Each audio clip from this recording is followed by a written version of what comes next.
Ce passage explore la signification du rire du Bouddha en montrant qu'il ne s'agit ni d'un rire de joie, ni de dérision, mais d'un rire exprimant la profondeur et la rareté de l'enseignement du Dharma.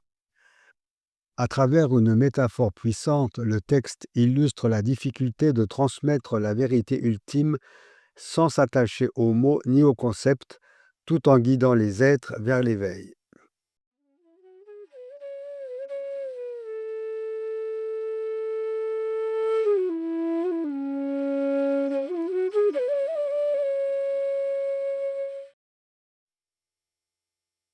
Il existe diverses causes et conditions au rire.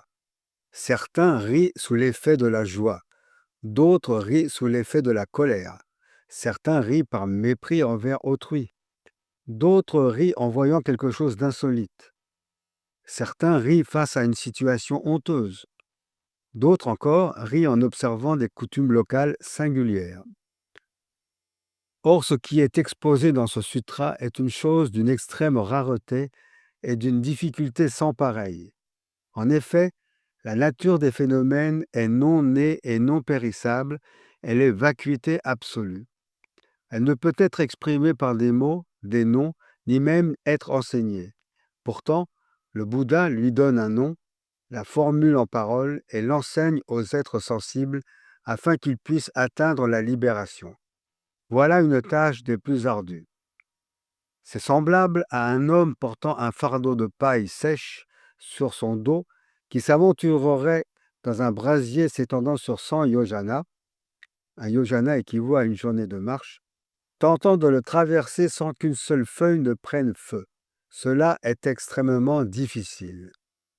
De même, le Bouddha, tout en portant le fardeau des innombrables enseignements et désignations des dharmas, pénètre dans la nature véritable des phénomènes, traversant cet océan de flammes que sont l'attachement et la souillure, sans être consumé.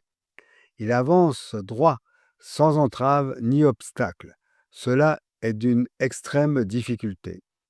C'est précisément en raison de cette difficulté que le Bouddha a ri. Commentaire. Le traité de la grande vertu de sagesse souligne la difficulté pour le Bouddha de prêcher la nature véritable des phénomènes. Une idée similaire est développée dans le 11e chapitre du Sutra du Lotus, la vision du stupa précieux, où le Bouddha établit une comparaison afin d'illustrer les obstacles liés à la propagation de ce sutra à l'époque de la fin du Dharma. Cette démonstration repose sur la distinction entre 6 actes difficiles et 9 actes faciles, une classification reprise par Nichiren Daishonin dans le Gosho. Les 6 actes difficiles sont propager largement le sutra du lotus, le copier ou le faire copier par quelqu'un d'autre, le réciter ne serait-ce qu'un court instant, l'enseigner ne serait-ce qu'à une seule personne, en entendre parler, l'accepter et s'enquérir de sa signification, et garder la foi en lui.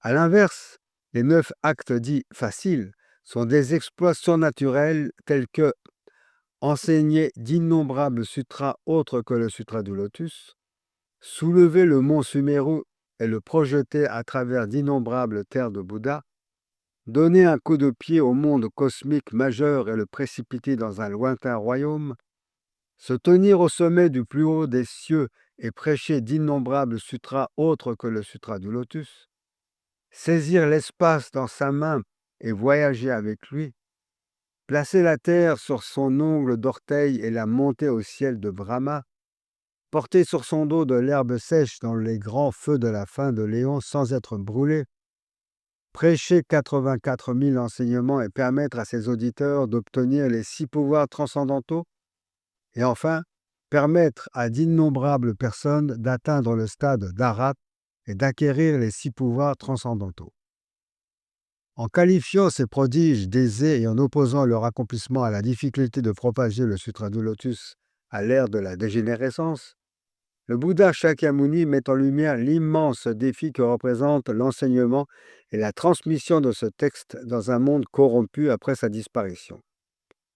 Après mûre réflexion, nous, en tant que membres du Hokkekko de la Nichiren Shoshu, Accomplissons quotidiennement les six prouesses